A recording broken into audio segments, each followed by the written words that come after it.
Hi, you're listening to Dusk to Dawn, reading horror and weird fiction. We're your hosts, Amber and Dan. Follow us on Instagram at Dusk to Dawn Podcast. Please rate our show wherever you're listening, and let's get started. Hello, everybody. Welcome back to the podcast. We are finishing our trio of psychotic books this episode with American Psycho. We started this adventure with Victorian Psycho in the beginning of the month, followed by the classic Psycho, and now we are talking about American Psycho, and this will be the cap of our psychotic trio. And probably the most psychotic book of the three. Oh, yeah. This book is very disturbing, and it also reminds me of several other books we read, and now I can really see where they took their inspiration from. Specifically, I'm thinking of Mayfly and... Yeah, definitely. I mean, Victorian Psycho, yeah, but of course that's going to be connected. Anyway, I just want to say real quick, we have been growing in listeners. It's going up steadily, so if you're new to this podcast, welcome.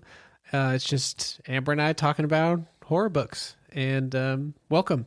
Go check out our other episodes, and let's get to it. Listening. Yeah, thanks for listening. We appreciate it. We do this for fun, and so it's cool to see people actually enjoying it more than just Dan and me. Yeah.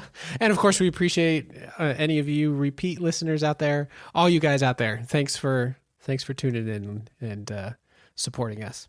All right, let's get into it. Let's talk about this author, Bret Easton Ellis. He seems like quite a character. People have strong opinions on this guy. So Bret Easton Ellis is an American novelist, screenwriter, and short story writer, known for his controversial, transgressive fiction that explores materialism, violence, and disaffected youth, often set in Los Angeles, though American Psycho is based in New York. His writing often focuses on the narcissism, apathy, and moral ambiguity of wealthy young protagonists. His work is highly polarizing, viewed by some as brilliant social commentary and by others as misogynistic and gratuitously violent. In response to the violence in American Psycho, the novel was dropped by its original publisher due to content concerns. Also, he hates millennials. Oh, joy. That's us. Yeah. I wonder what he thinks of like Gen Z and stuff. Oh, now. man. Maybe he likes us a little more now. Or So he also has a podcast. And in 2020, this is an interesting book to talk about. He released a nonfiction called White, in which it's pretty much 9 essays where of the things he rails against, it's millennials and our victimhood complex. I mean, we are victims. Yeah, we are. Victims Yeah, we're of victims to baby you. boomers. Yeah, you baby boomers and Gen X. We had to live with you. I didn't go super deep on this guy because I'm more interested in the book than the author, but I did get a little bit for you. In his younger days, I mean, when he first came out with the book, Less Than Zero at age 21, which is pretty crazy. And Wait, because of his age? well, or? he was 21. I guess that's kind of crazy. I guess he did a bunch of drugs while living in New York and did kind of like the New York literary scene, a drug-fueled version of it. Maybe there isn't any other kind. I don't know. It's like, oh God, what's his name? Fear and Loathing in Las Vegas. What's his name? Oh, shit. I'm thinking Johnny Depp, and that's not right. That wasn't Jack Kerouac, was it? Hunter S. Thompson. Oh my God. Definitely not Jack Kerouac, but they both did lots of drugs. Drugs seem to be a theme. So yeah, he was a young guy on the literary scene doing drugs and stuff like that. Most of the interviews that I watched and read were recent as in the last 5 years. So him in his older incarnation. In terms of hating millennials, none of us read, and we're all about identity and victimhood. And what's interesting about Ellis is that he is he's really gonna love Gen Z. Yeah, he's got a little bit of a like old man yelling at the clouds vibe, but he also seems chill and really interesting. So, people are complicated. Get off my literary lawn. Yeah. I mean, you're listening to an older white man when like they just denigrate an entire generation of people as if we're all a monolith. But anyway, I'm just feeling a bit like a victim here. Don't we do that with boomers? You boomers. Yes, we do, but we can do it. You It's okay. Gen Z. Yeah. We just ignore Gen X, right? Maybe that's why he's so upset. Is he Gen X? He totally He is Gen X, Yeah, and like okay. a proud Gen Xer. Okay. So that well, explains that a lot. Explains everything. It really Okay. does. Yeah, I mean, it is kind of interesting. He is a gay man, and he has been asked in interviews how that affects his interpretation of literature, or how he compares that with his sort of anti-woke. I don't want to say anti-woke crusade, but from his point of view, he's not at all interested in his identity as a gay man in terms of how it affects his writing. I'll say there were some pretty graphic sex scenes that were impressive that it came out of anyone's mind. I guess. Yeah. So his main deal is it seems like he's very much, it's all about the artistic style. It's all about the aesthetics. It's not about identity, and people who talk about identity are, using it as a screen or whatever. And, there's like, I understand some of that thinking. Could it be like how identity can be looked at as like just a different type of labeling? Yeah, I think so. I think he's all about, labels in this book. So I could see where using identity is just another way to label something. Well, like one of the things he talks about is he brings up like the Academy Awards, and he apparently has just like talks so much shit about them. And one of the things he says is they're so tied up in knots about like how to be inclusive and how to represent different identities that they've lost. Well, they're not doing it.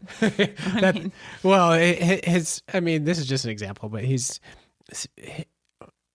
criticism is that there's so much focus on identity that you lose sight of this is about great art, right? And I don't know. That gets a little tricky. And he's also... I think there's room for both. Yeah, there is room for both.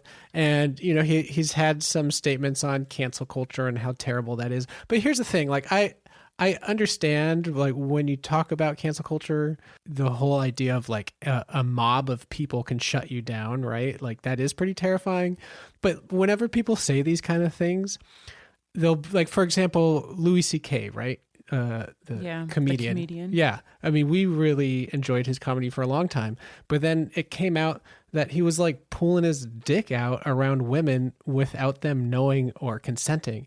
And like, yeah, you should be whether you call it canceled or not. I think canceled is kind of like those words, like first it was hipster. I feel like in the early 2000s, it became a word that you just called somebody you didn't like. It completely lost its meaning. And I feel like woke has no meaning at all anymore. It just means that you think about other people's perspectives. So I don't know. It just a guy who says...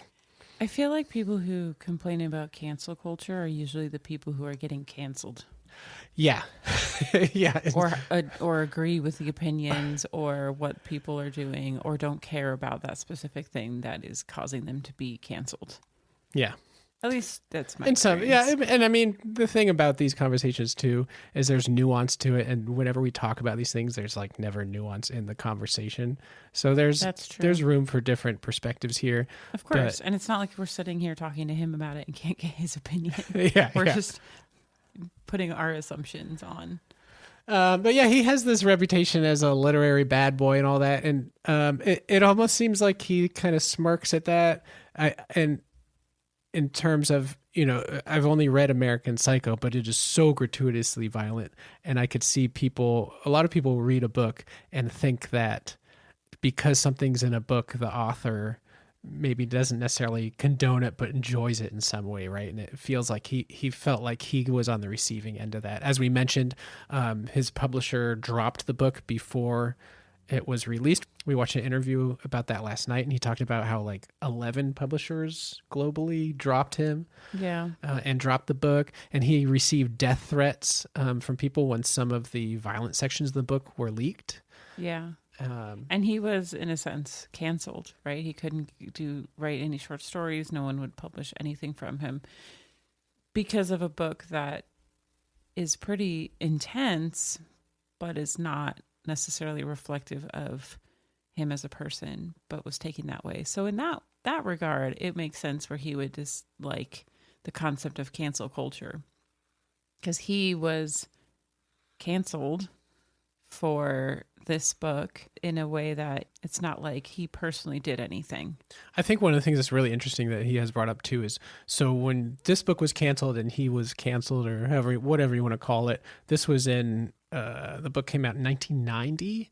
So 91, because he got stuck in like litigation or whatever. Yeah, but at that time, it wasn't like today, so today, if you get canceled, or like the mob or whatever you want to say decides a person is done, right? It's like that person knows immediately. They have hundreds of messages on their social media or whatever. It's like, you're done, we hate you, go die, all this kind of thing. But in 1990, it was like these articles would appear in the newspaper in different places over a month's long period of time, where there would be some people who were people actually read newspapers. Yeah.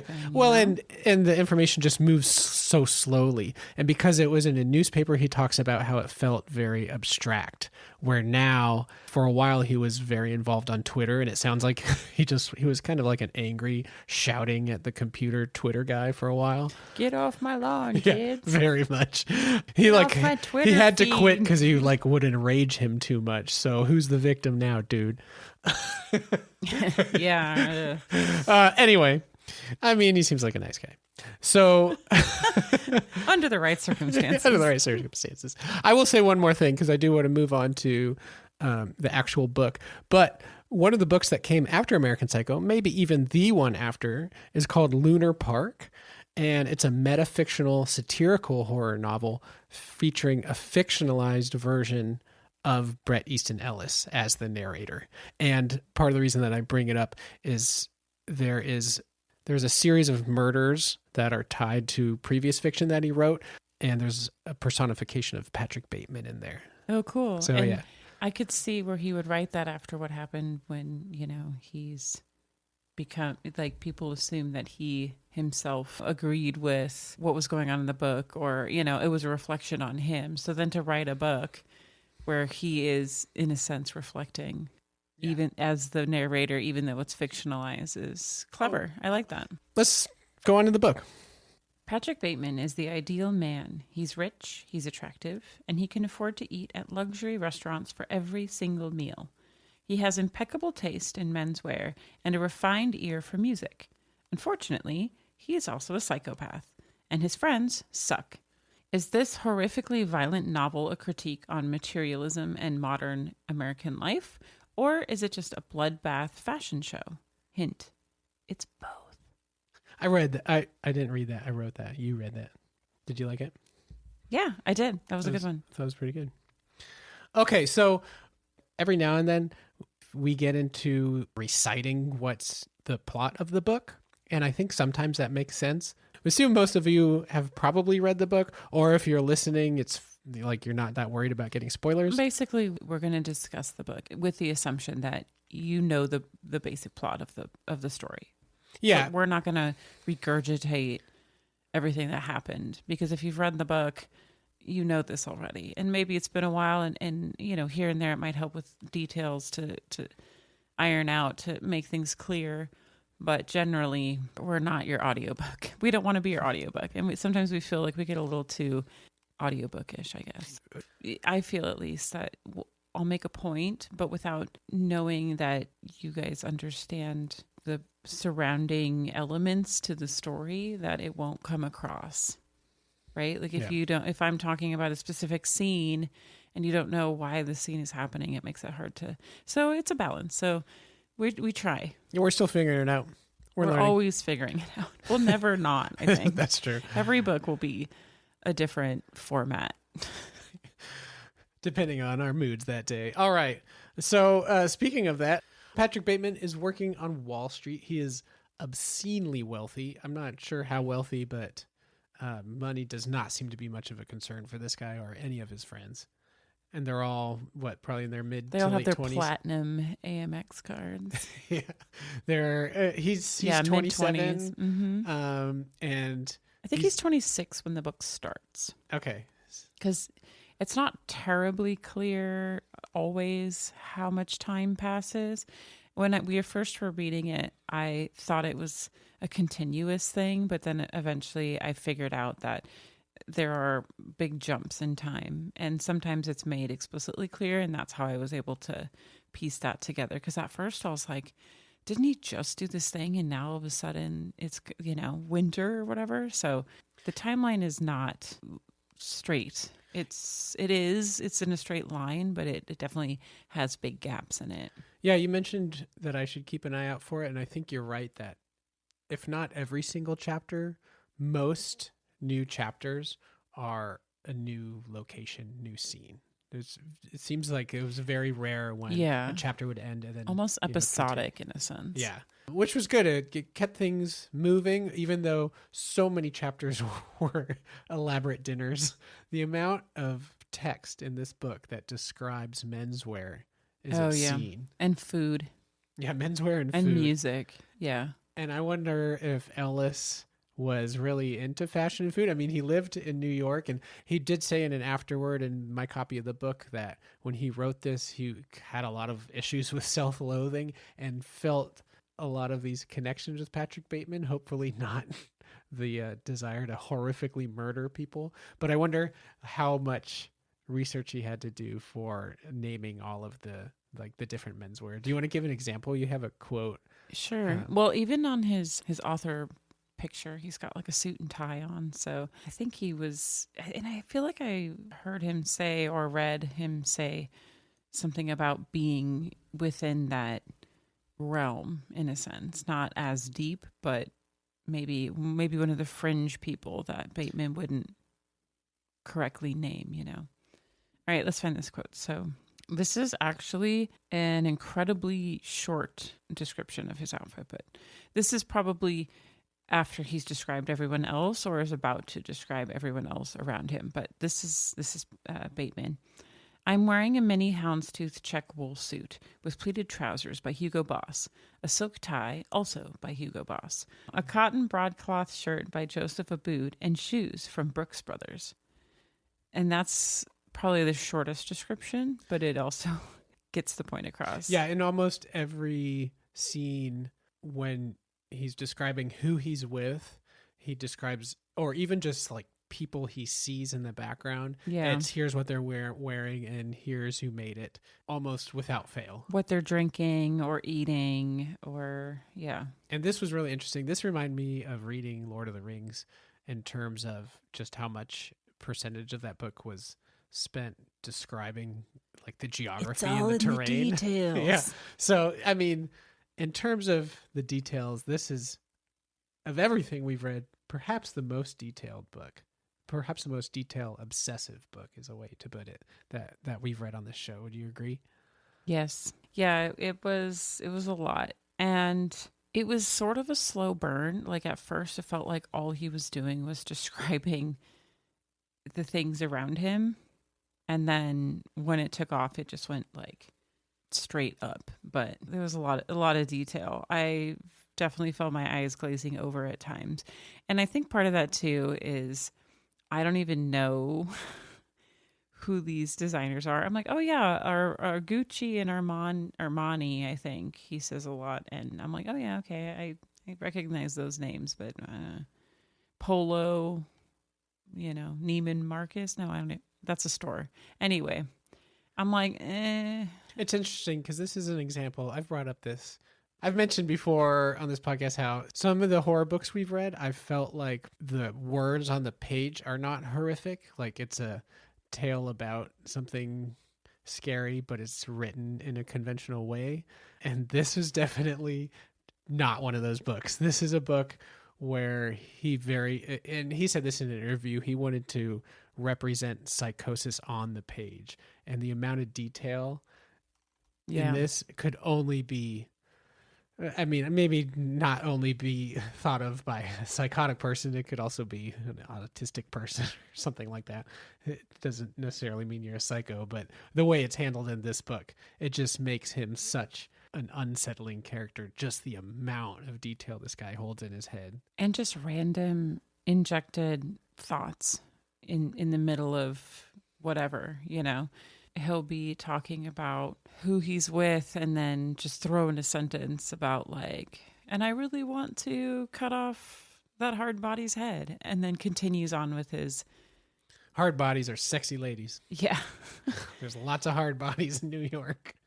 But he'll just throw it in. He'll just throw that thought in there as if it's just part of the normal conversation in his head. And it's like, whoa, buddy, wait a minute. What did you just say? And that brings up a whole nother point with this book is no one really hears him. No one hears each other, right? Like he gets to the point where he starts telling people that he's murdering people and all he wants to do is murder people. And they either mishear him, don't listen, or don't believe him, and it just shows how glazed over conversations and such are. And one of the great motives throughout the book is people will see someone across the restaurant and they're like, isn't that, I don't know, Tom Allen or whatever? And they're like, no, that's not. That's clearly Michael Smith. My names aren't great. But what I'm trying to say is like, they're constantly misidentifying other people, different people in their like work environment. And even Patrick Bateman at one point is called Marcus something by Halberstein. Yeah, that's right. And he just like accepts being called that because it doesn't really matter and it's like fine for the conversation. And just constantly throughout the book, people are calling each other by the wrong name or misidentifying people. And it has this effect of it almost doesn't matter. What? Yeah. Well, and that brings up, I think, the heart of the book, right? This look at materialism and capitalism. Well, but it's like postmodernism, right? Like it's the death of society because of capitalism, because everyone's the same, everything's the same, and therefore it doesn't matter who you are, and therefore it's a perfect shield for Bateman to be who he is, and do what he's doing, and nobody knows who he is because he just blends in. They all look the same. They all dress the same. They're all wearing the same suit just on different days. They all have the same haircut. They all have the same tans. Yeah, on a first read, at least, it's almost hard to differentiate the different characters that he's hanging out with. I mean, you can I started writing down names, and then I was like, this is pointless. This is really pointless. They're all the same. Patrick's just more. And then they change. The same person is one person in one sentence and then another, and it's so it even if I tried, it's a web of confusion. They're either like eating at a diner or making plans. Like they'll eat and then talk for an hour about like where they're going to go next. And there's a scene where they're on the phone for an entire chapter trying to figure out where to eat. And they cancel their reservations and then they can't figure it out. And then they end up like, I guess not going anywhere because they go to the place they want to go to the least because they just can't make a fucking decision. So you should have just gone with your first reservation, but no. Yeah, and Bateman will be furious if they're going someplace he's not excited about or if it's not a new enough or hip enough restaurant. So, I mean, like their entire lives are basically work out, make a lot of money, and go do fine dining and check out hard bodies and look for Coke. Show off and, just live in that rich bubble, I guess. What's so fascinating, too, is several times, I don't know, half a dozen times, Bateman alludes to his idol, Donald Trump. And it's hilarious how much he idolizes him, and I'm like, oh my gosh, our future is so bleak. Yeah, there's a few times where he's talking about a restaurant, or maybe one time, and someone's like, Donald Trump eats there, which is funny because as far as I know, Donald Trump eats like well done McDonald's cheeseburgers. I don't know, but still they'll be like, Trump eats there, and there's a few. Doesn't mean he eats. Half the time they don't even eat. They just sit there and drink. Yeah, it's just, and it's there to see and be seen, symbol. Right? Mm-hmm. And he brings up Trump Tower a few times, so it's real crazy being in 2026 and then reading a book released over 30 years ago and have that adoration of Donald Trump.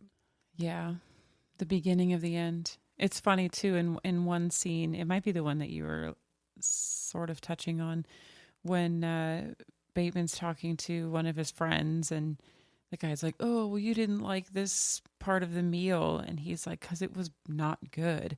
And then the guy is all smug, and he has this like really horribly photocopied newspaper article with Trump's picture on it, and he's like, "Well, your boy Donnie loves it," and like he reads this article and gets really upset. And he's like, "Fine, the whatever French fries were delicious." He gets all pissed off because he's like, "Well, I have to change my opinion now because I have to agree with Trump." Even though it's such ridiculousness. And also, like, the article looked or sounds like it was probably not even real. Like it was piecemeal together, just everything is just so absurd. And there's a couple other absurd celebrity cameos in this. We have him riding in the elevator with Tom Cruise, and they're like barely say a word to each other, which apparently was taken out of Ellis's life. I guess he had ridden in an elevator a couple times with Tom Cruise. Oh, okay, that makes sense then. So. But it's just such a random thing. It's like, oh, Tom Cruise in an elevator. I think he lived in the building. Right? It was the point, the excuse in this, at least. But he says something like, "I loved your movie American Cocktail," or whatever it was, and Tom Cruise is like, "It's actually called this other movie. You got the name of the movie wrong." And that's their conversation.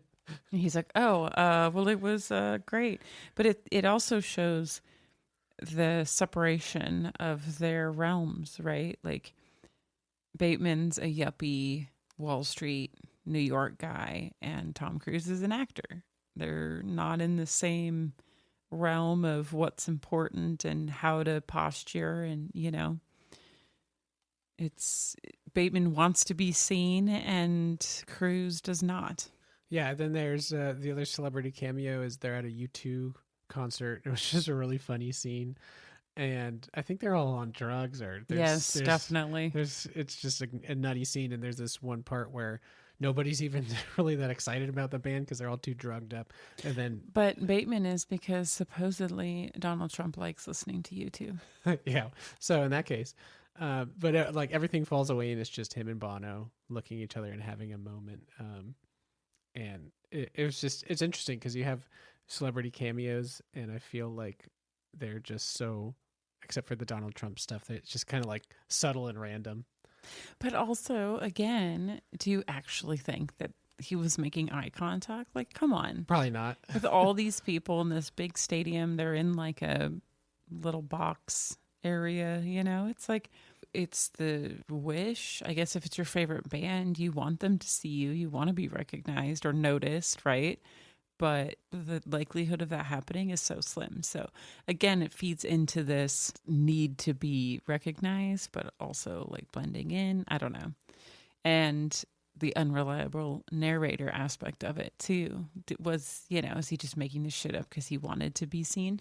That's also very likely because Bateman is very, very much an unreliable narrator, like a real, truly, he's full of shit.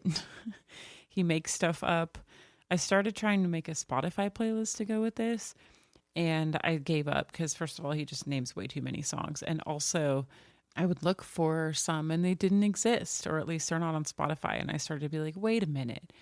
And I don't know all this other shit, right? Like, I don't know designer clothes, and I don't know, these restaurants don't exist. But, he also doesn't know the people. So who's to say he actually knows what suit this other person's wearing? He could just be bullshitting the whole time.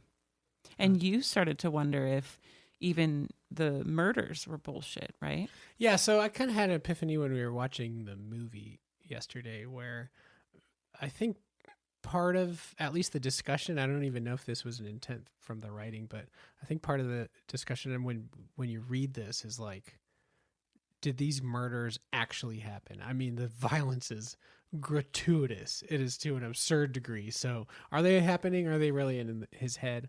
Or is it a mixture of the two? And I think that's completely besides the point. I think it's just a satire. Yeah. I think that's how the book is written. It's not a psychological, I mean, it's very psychological, but it's not is this all in his head or not? Like, that's just not even the point of the book. It's not meant to be real, like he could even get arrested. Yeah, I don't think you could like go in and find hints to discover whether or not it's real. I think that the point of the book is just being so over the top.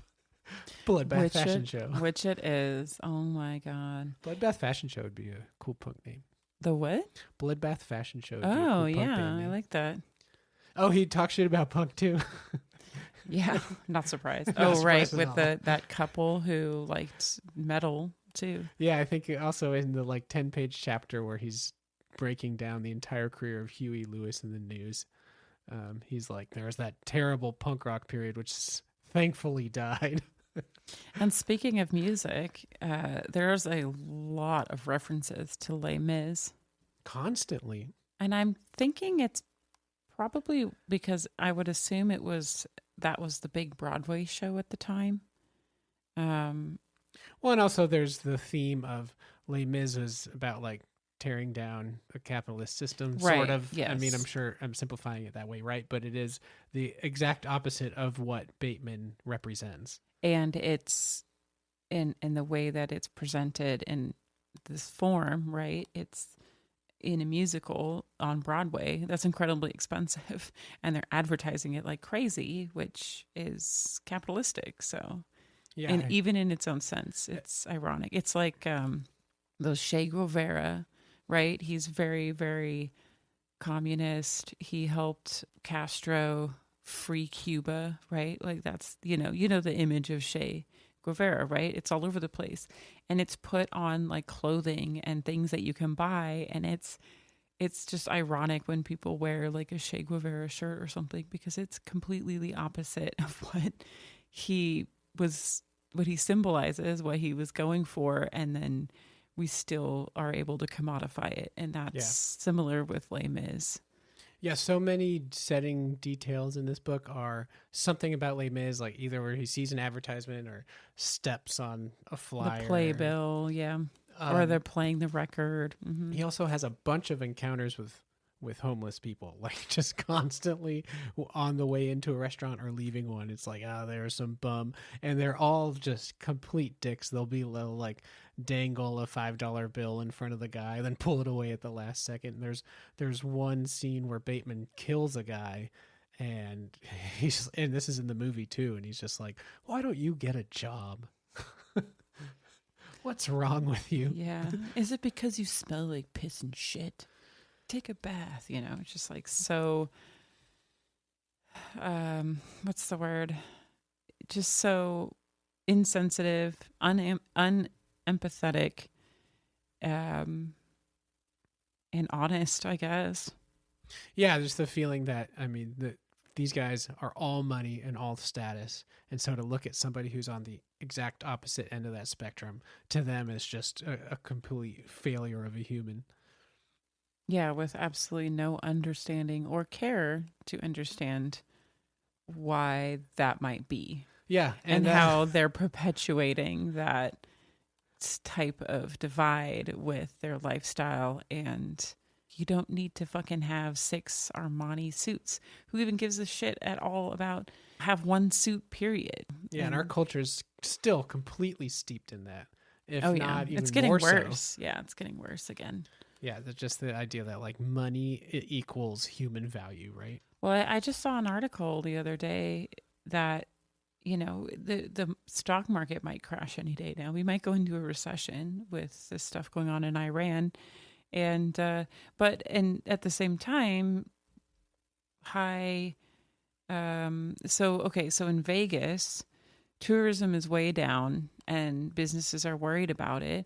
But in the high echelons, it's booming, right? So the divide is just getting really, really stark between the rich and everyone else, like the uber rich. So, we're, in a sense, we are all those bums on the street that Bateman is dangling $1 in front of and then laughing at them. But what's so great about Bateman too is his serial killerness is almost his way of fighting back against this like completely shallow, meaningless life that he participates in, like very actively participates in, like who's wearing the nicest suit, who's going to the best restaurant, who's got the best accounts at work, but at the same time, it's not enough to sustain him. And I think that's definitely part of the commentary of this novel. Not to say that if you're unhappy, you should go gratuitously murder some people, but it's definitely showing that rich high life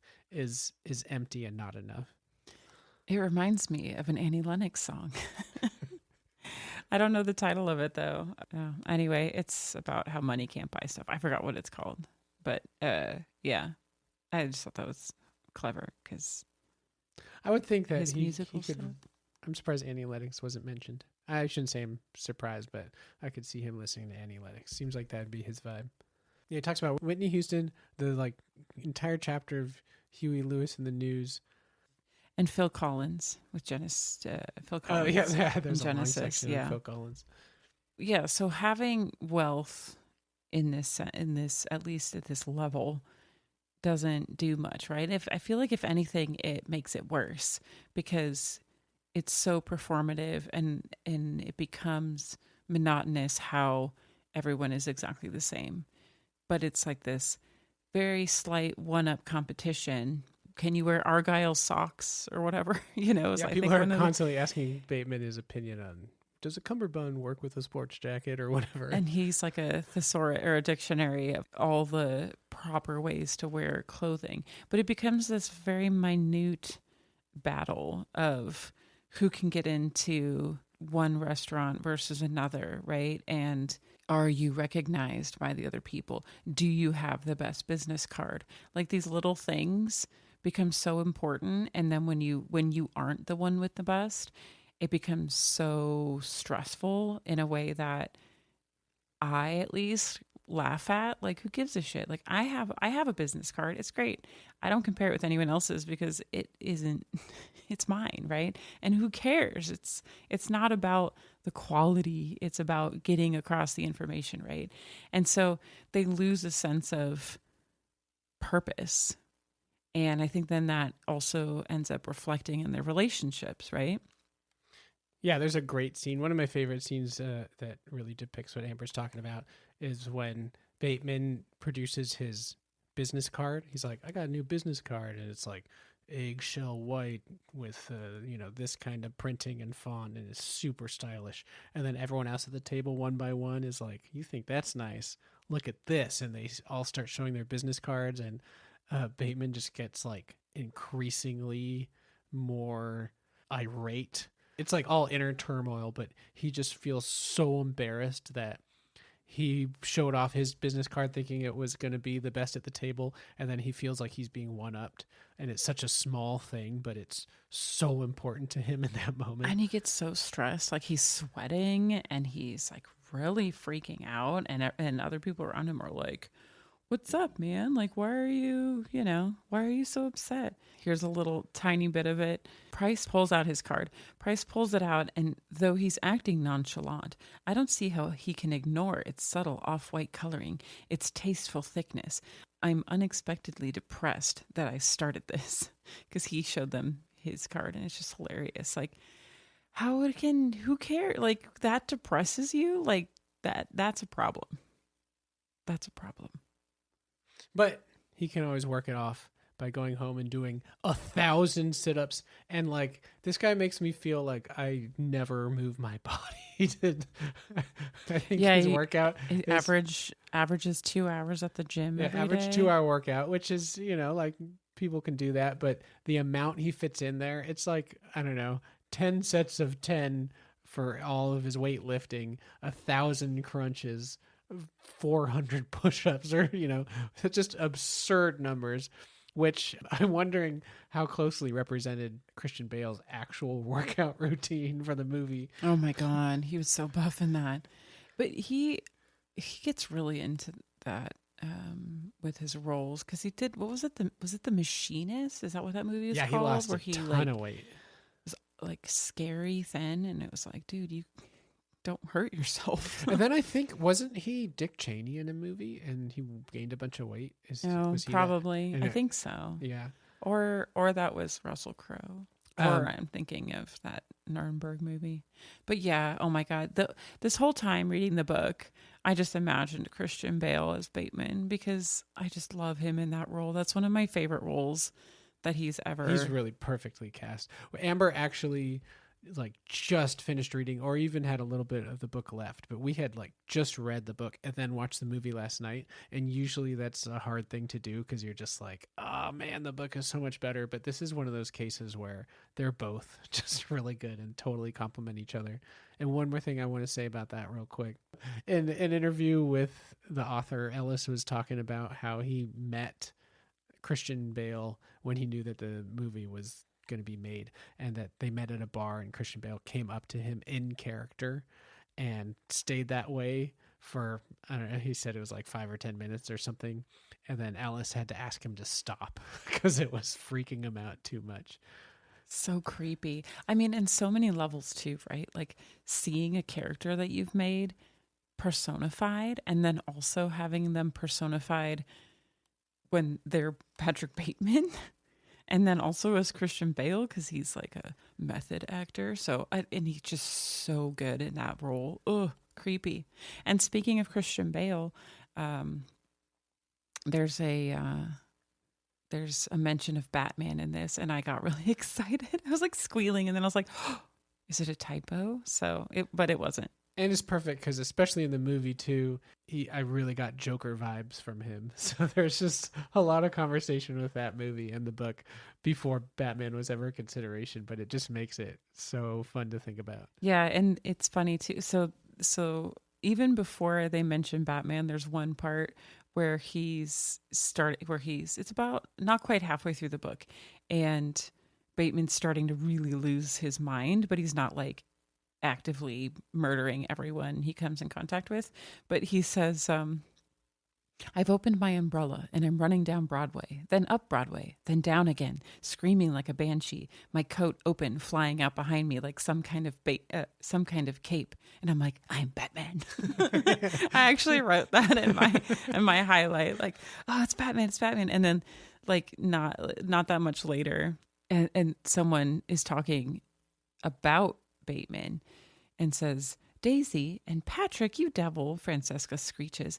Daisy, what in God's name are you doing with a stud like Batman? And it's just great because she's actually calling Bateman Batman, and Christian Bale was both, and it's very meta, and I love it. Even though he was Batman later, I just thought that was really cool. But it also could read like a typo, right? Like a stud like Bateman. I think it is supposed to be Batman, but I got really excited about that because those are the kinds of things I get really excited about. And also Bateman, Batman, and Bruce Wayne. Where does Bruce Wayne. Yeah, but where does Bruce come into? Triple B's, all the B's, just Bateman, Batman, okay. and Bruce. And he does have a Bruce Wayne vibe as I was going to say something about that too, because I thought about that during the film. Is that I think Christian Bale is also one of my favorite Batmans. That was my favorite Batman, period. It was serious and dark, and it was just so good. And Heath Ledger was so amazing. Anyway, I think that this role really helped him with his Batman role because of the two-facedness. Get it? Two-faced.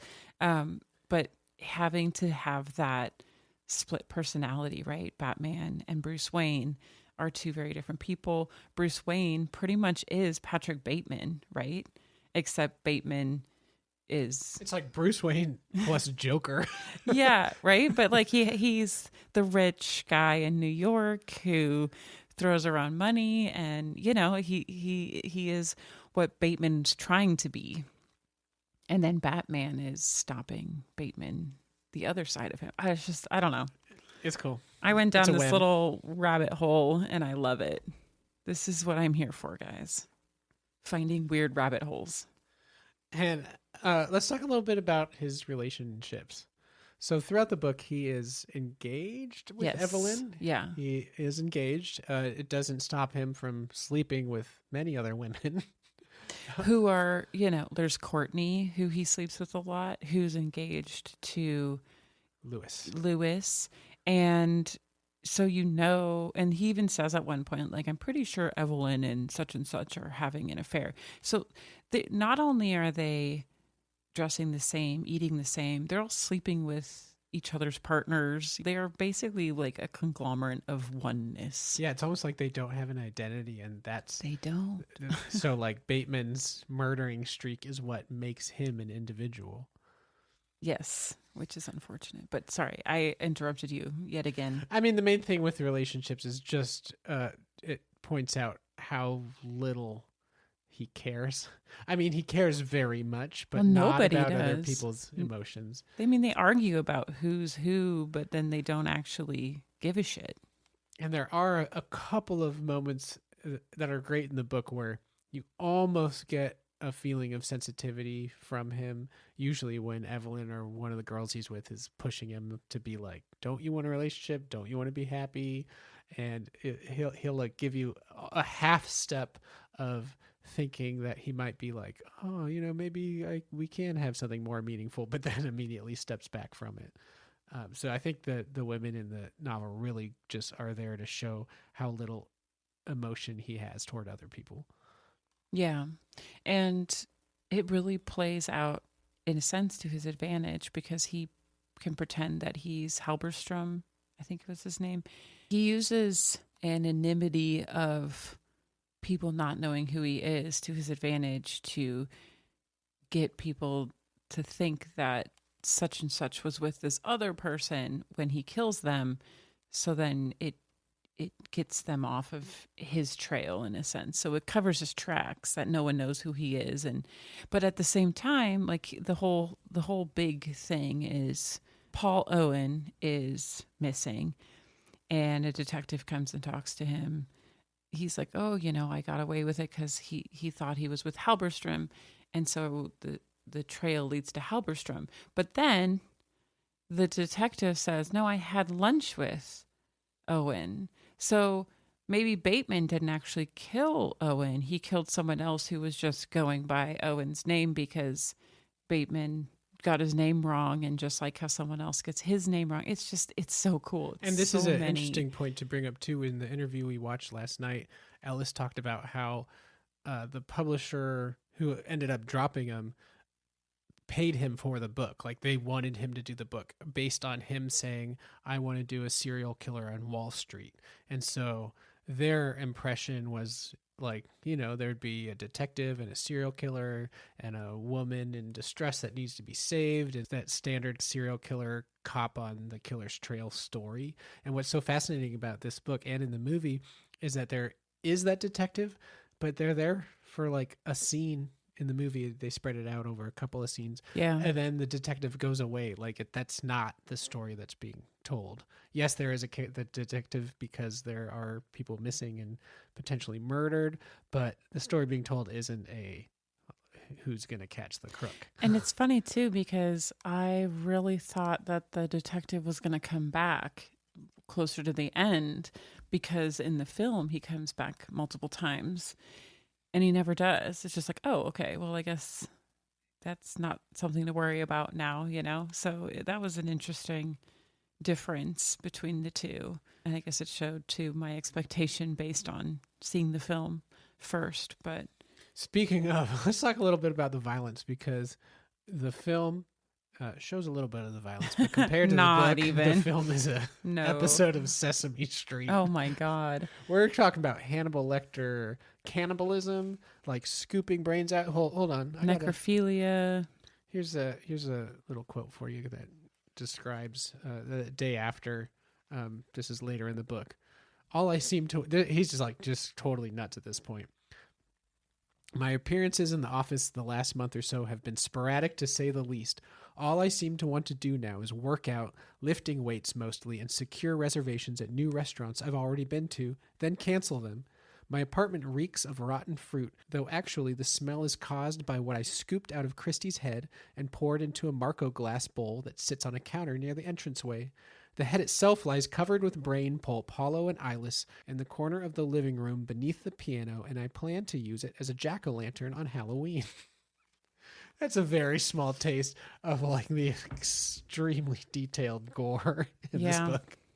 Which, again, you brought up the fruit, and so it makes me think of the flowers when he goes back to Owens's apartment. He's like, he goes there.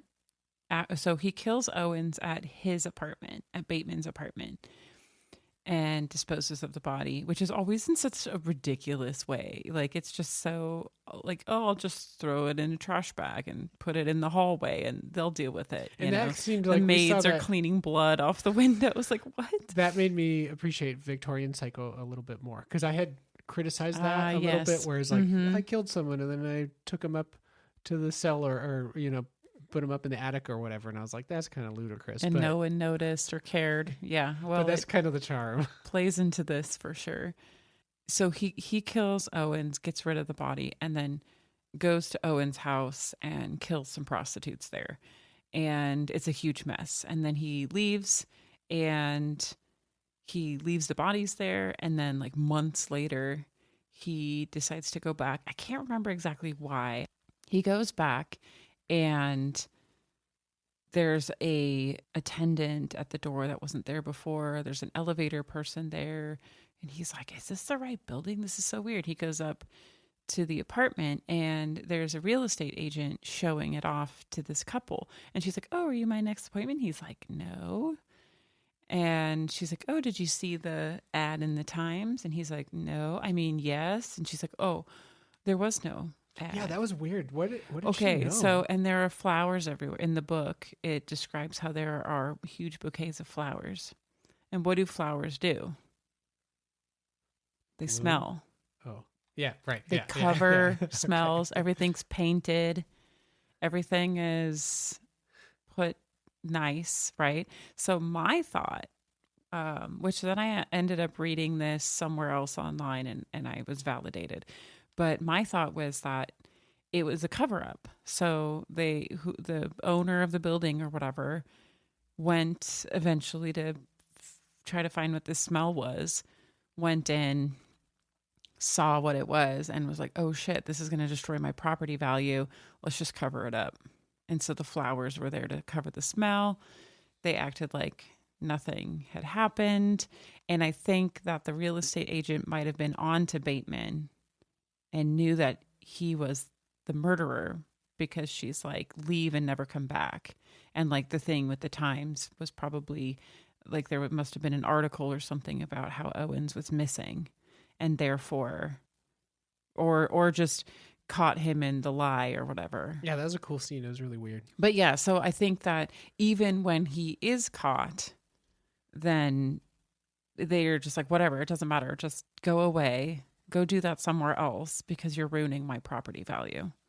Because again, it comes back to money and capitalism. And I thought that was really well done.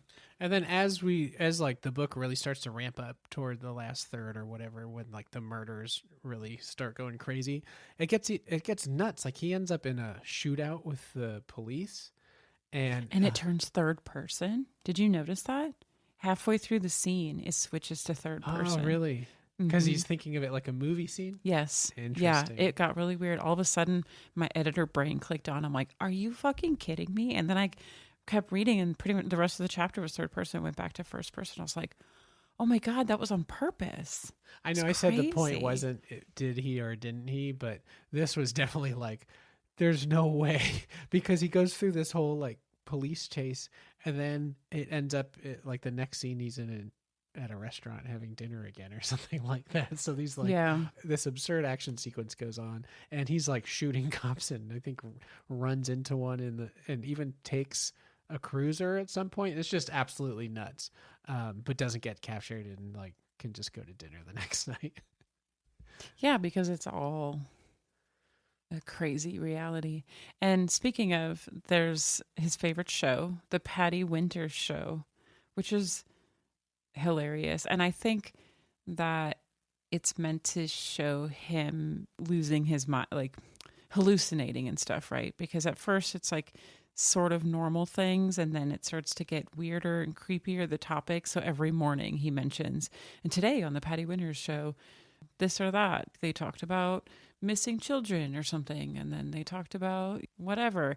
And then at the very end, she supposedly interviews Bigfoot. and he thinks that Bigfoot is actually quite charming.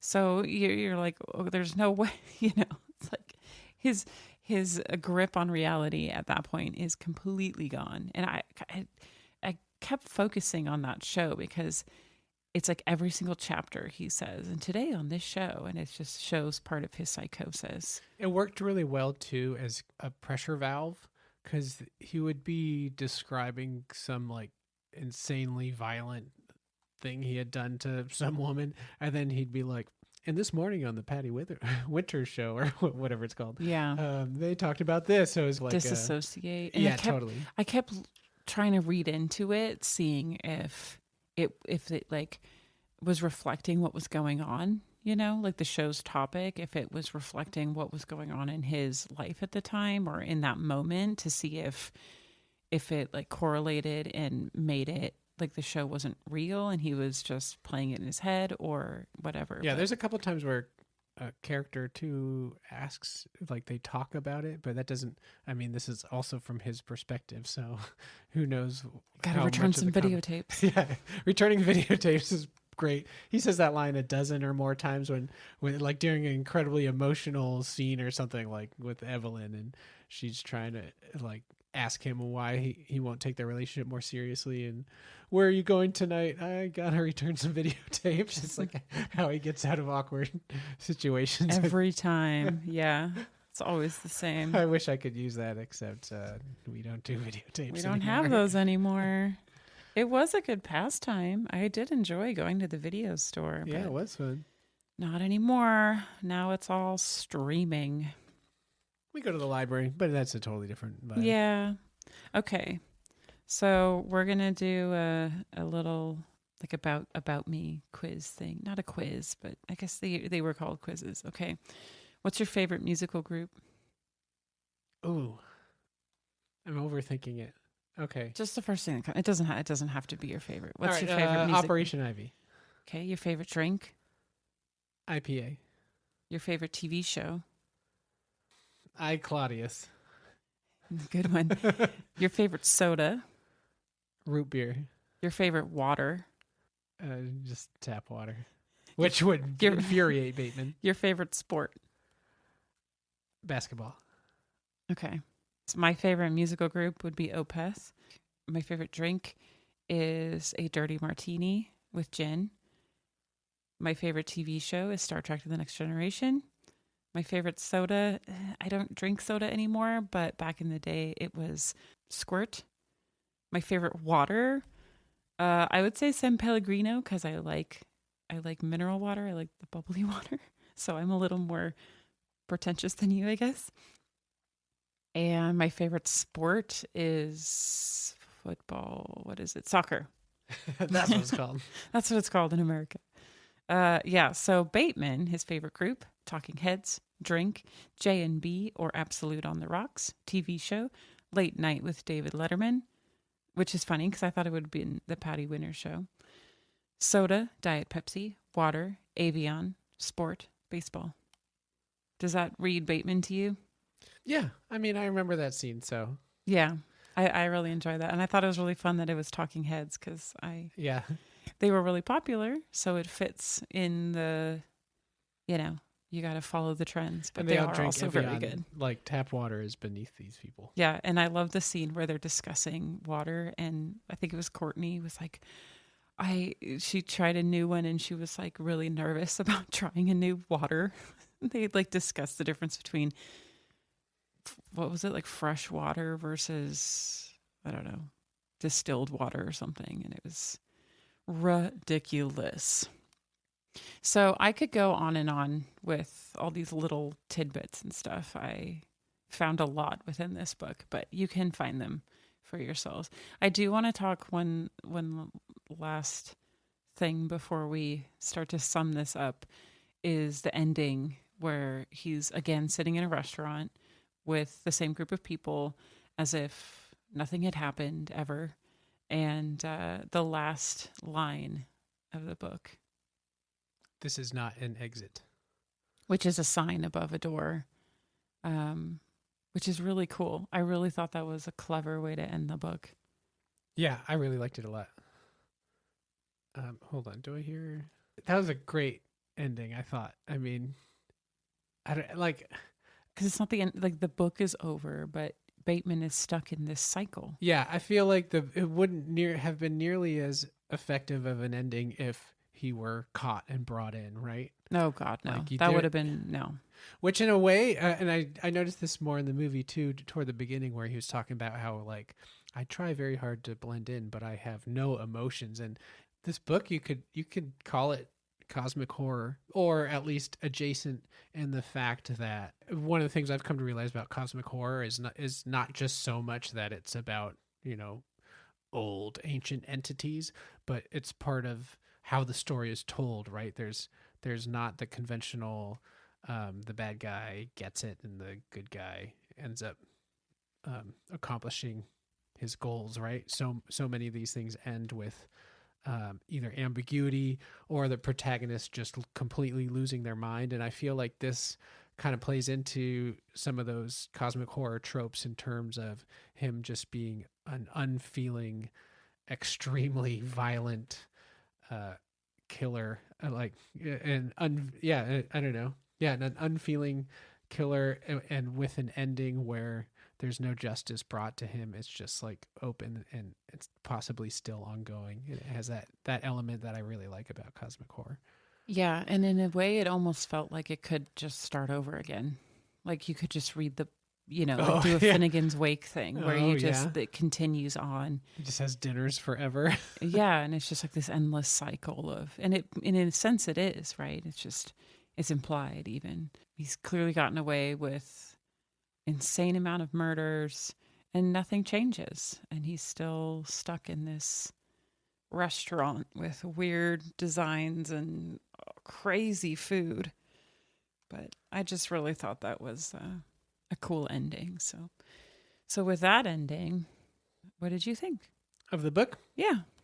It was really interesting. So this was definitely, I mean, I think just the level of detail in this book is outstanding. Yeah. And it's not necessarily all fun to read, but I think that aspect of it being challenging and being so repetitive really got my head in the psychosis of Patrick Bateman, right? Like he's so drowned in detail, and detail that is almost meaningless, but it like drives him insane. It's weird. This is one of those books where it's hard to say I really enjoyed it. I mean, I did enjoy it. There was a lot to enjoy about it, but the violence is excessive, which I'm okay with, but it was like really over the top. Yeah, I agree. And also excessive were all the descriptions of what people are reading, what people were wearing and all that stuff. But I think it makes it a much more interesting book. This is one of the deepest protagonists that we've had in anything we've read. I don't know if I want to say the deepest. I don't think detail necessarily means depth, but it certainly does add a lot of depth to the character. Well, he doesn't have much depth. That's the point. Right. It's like, yeah, I did really like it, and it was very interesting, very detailed. I feel like that detail really just like really puts you in the character, and you're inside Patrick Bateman's head, and for better and worse. I did really like it, but it's more like I'm really glad I read it. I see the influences that it's brought all over, and it was just really fascinating. I mean, like, this is a book that I will think about for the rest of my life. Right? Like, This is one of those books where, I don't know, you don't forget it. So whether or not I enjoyed every minute of it is almost beside the point, because it has that lasting effect that some authors, and I would assume Ellis is one of those authors, is less interested in putting the audience in a place of comfort and more interested in having a legacy by making you confront uncomfortable things. Yeah, and I mean, you're definitely not getting a happy ending. No, unless you're Bateman. I don't even think he's happy. What about you? What did you feel about it? I didn't love the process of reading this book. There's a lot of detail, and I found myself feeling like I was going crazy sometimes, just reading the detail on his new stereo system, for instance. It got to be a lot, and that was the point. So I appreciate that, but at times it was a little hard to stomach, and also the murders were hard to stomach at times, which was impressive. Usually I have a pretty strong stomach for that stuff. But yeah, just like you, afterward, I'm like, oh, I'm so glad I read that book, especially talking about it and how, yeah, its influences and the webs that it's created. And there's just so much more we could go into detail on with this. It was really fun. It's really fun to think about. And I think it's like I don't know, the terminology is not coming to me, but the idea of like putting in the hard work so that you can get the reward of being able to talk about the book is definitely how I feel about it. I kind of felt the same when I read The Count of Monte Cristo. It was like, it's so long, there's so much detail, there's so much book that it was exhausting. But then once it was done, getting the chance to sit with the book, sitting with it, I guess, is really what I love about this book. Is there's a lot to absorb, there's a lot to think about, there's a lot to question, like what was going on in this guy's mind when he wrote this book, because there's just so much, and the details and such. So yeah, so I enjoyed it a lot. It's definitely going to be one of the ones that will stick with me the most. Another cool connection between this and Batman is I feel like Patrick Bateman and Joker, at least in American culture, are two characters where they're very easily misread, and people like see Heath Ledger or read this or see the American Psycho the movie and are like, wow, those characters are cool. Yeah. Like, I want to be just like Patrick Bateman. What a hero. Oh God. All right. What have you been reading besides this?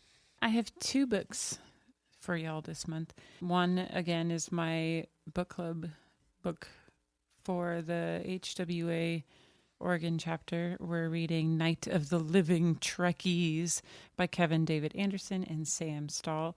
I loved this book. It was so ridiculous. It was like reading Shaun of the Dead, but for Trekkies. It was just silly running around trying to get away from zombies, and lots and lots and lots of Star Trek references, and a fair number of there's one character who's dressed like Princess Leia, and as a joke, right? Because like they were filming a thing like Trekkies hate people who like Star Wars and vice versa. So it was like supposed to be a Trekkie, like yelling at her, and she was dressed up as the princess, but she kept saying quotes of Princess Leia's throughout. So it was hilarious because it just added to that.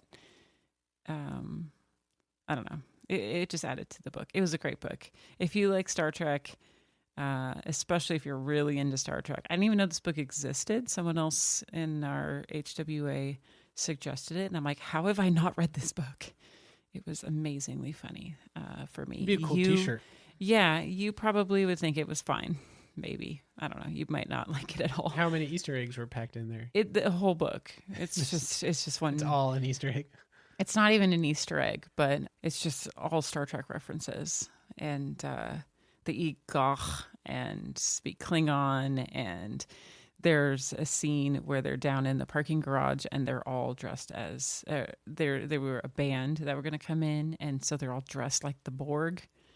And it's like an orchestra band, so there's like 20 plus people dressed like Borg who are zombies, and they have to fight the Borg. It's just so clever. Wait, like the actual Borg? Do they show up? No, it's not science fiction. It's just zombies. Okay. So they're just going to a convention. Oh, did I not say that? Sorry. It's a convention. It's a Star Trek convention. So they're all dressed up for the convention, and then there's a zombie outbreak, basically. But one of the chapters was What Are Little Girls Made Of, which is one of the ones that Robert Bloch wrote. Yeah, so that was a fun little connection there. There was a quick connection I want to bring up between American Psycho and Psycho. It's a very, very small one, but there is a conversation where Patrick Bateman brings up Ed Gein, Or was it Ed Yes. Gein? Yeah, forget Ed now. Gein, I think. Yeah, he Which does. was brought up in Psycho. So there's a little thread. Also, the way that he came up with the name to write this book, there were Psycho 3 was in theaters along with something else, American something. And he saw up on the marquee, they had those two films playing, but they didn't have room for the full titles. So it just read American Psycho. And then Ellis was like, I'm writing that book. Oh, cool. So again, another connection with Psycho. But yeah, so I read that. That was fun. Night of the Living Trekkies. And then I reread Phantom of the Opera by Gaston Leroux. I'm probably pronouncing it wrong, but it's French, so there's no way I'm going to pronounce it right. And that was fun. I read that years ago and I loved it, and it was not as good the second time through. I've also have been playing a lot of Jurassic Park World Evolution 3. Yeah, so I'm not in the place to read a old. Yeah, man, you play a video game for a week and it just sidelines everything. But Yeah, it's nice to have some I should have fun. been listening to like Stephen King or something more fun and not so in depth. So it was fine. I'm glad I reread it, but I loved it the first time, and maybe part of it too was because it's not as new now. But yeah, that's it. What about you? What have you been reading? Oh, I had a really fun detour that started because of the library. We were there, maybe picking up I, Claudius or something, but we walked past one of the aisles, and it was the art aisle, and there was like a bunch of how to draw stuff, and then I saw Uncanny, The Origins of Fear by Junji Ito, and it's sort of part memoir, part craft book, and he is a very well-known, very good horror manga artist from Japan. His most well-known work is probably Uzumaki, which if you've heard of that, will make you never look at spirals the same way again. And it just has like the eeriest drawings, the writing and the illustrations for all of his work. And the Origins of Fear was really cool because it was 3 parts. So the first part was a little bit about him growing up, and it was kind of cool because when he was 5 or 6, he had 2 older sisters who were also into horror manga, and they introduced him to it, and he was just like, this rules, I love this.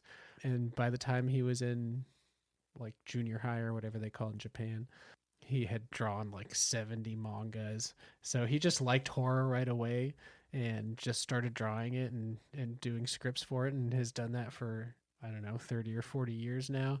But he's really cool. One of the things that was really interesting that he brought up in the way he approaches his stories, and it makes and this is more him talking about his shorter stories, but most writing advice about characters is like, make your character as in-depth as possible, or make your character breathe on the page, all this kind of stuff. Where his approach for horror is he really tries to subdue personality and character. Not to say he has bad characters, but they're just kind of like normal people, so that the weird things that happen to them, like that's where the weirdness comes from, and it's a juxtaposition from normal life, which was really cool. I just hadn't ever seen that. Interesting. And yeah, he's one of those people where like the medium he works in is perfect for what he's doing. Like he's so good at, like, you turn the page and there's like, you're surprised by a horrifying full splash image. I don't think this could work novelized or in just prose. And there's been a few attempts to make movies, or there's even a show about, I think they turned Uzumaki into a show, and it's like, I'm just not interested because it just works so much in the form it's in.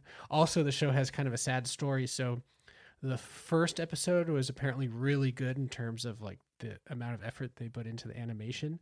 And then the studio like had a bunch of layoffs or lost a bunch of budget. And so it's like the first episode is like really artistic and great. And then the quality just severely declines after that, which is sad to hear. But I don't know. I mean, I think his work is best in manga form. And he also talks about just some of his thinking about some of the stories he's told. And he'll have like sketch pictures from his notebook that are like story notes and early sketches. And it's cool because a lot of the story notes are different from what the story actually is. So you get to see kind of like that iteration of storytelling. And then along with reading The Origins of Fear, I read 2 of his short story collections. One is Shiver, which was 9 selected stories, like a best of, which is just fantastic. After every story, there's some author commentary about how the story came to be and all that kind of stuff. And then the other collection was Venus in the Blind Spot, which was also very cool. And that story specifically was about a girl who is very beautiful, and she's the daughter of the president of a UFO club, and like all the men who join the UFO club fall in love with the daughter. So the president ends up like working with a doctor to implant chips in their heads so that when they look at his daughter, she's invisible, but he convinces them that they were abducted by aliens. Oh my God. Just like really weird stuff. Just great. One of the things I'm thinking about, this is one of those authors and works where I think it would be fun to do an extra episode in terms of really focusing on this and like what I'm reading. So let us know what you think about that. We're trying to think of ways to create potentially bonus content that we might put on Patreon or something like that. We're still going to continue with our like every 2 weeks put up a book podcast, but we are trying to think of different ways to expand and evolve. So if you think it'd be cool to hear me talk about something like Junji Ito and horror manga for half an hour or something like that, let us know. So yeah, I read his memoir craft book and then 2 of his collections. So I think that was pretty good in addition to American Psycho. One of the things that one final note I'll say about that's really cool about reading short horror manga is that it's just giving me a bunch of exposure to supernatural plot lines, which is what I need right now because that's what I'm working on. Nice. Yeah. Good stuff. So it's good. I feel like last few episodes, I'm like, I just read the podcast book. So this one I got a nice chunk of reading in addition. Which is very impressive since this is a massive book we just read. And we have another episode coming out next week. 1 week from this episode. Because now that we're psychotic, after these 3, after this month of Psycho and these 3 Psycho books, we just figured, why not? Yeah, we are next reading Piñata by Leopoldo Gout, which is a Mexican author, and Piñata takes place in Mexico. Is that true? You've read it. It's a Mexican immigrant who moves to America and then goes back to Mexico. The story takes place, yes, mostly in Mexico with some in the U.S. and then comes back to the U.S. So it's North American. Okay. Put it that way. Okay.